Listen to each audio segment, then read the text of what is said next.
Pete, we have an interior piece here. It's raw and it's plastic. How do we prep this? Oh, in just a few simple steps, we can make that happen. First, you want to make sure that you scuff the substrate.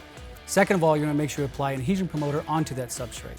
The adhesion promoter, what it does is it allows a tooth onto the surface, so when you apply a paint on top of that, it has something to bite into. Great, let's try it. Let's do it.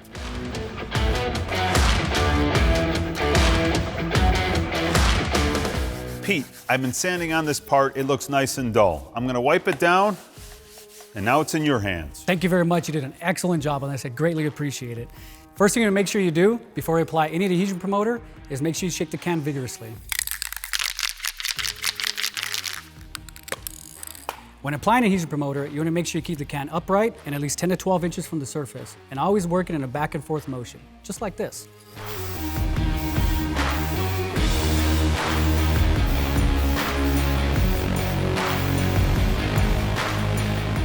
And in 10 minutes, your raw plastic part is ready for paint. That was super easy. You could do that at home. For more information about this product and other primers, go to Rust-Oleum.com/automotive. Till next time.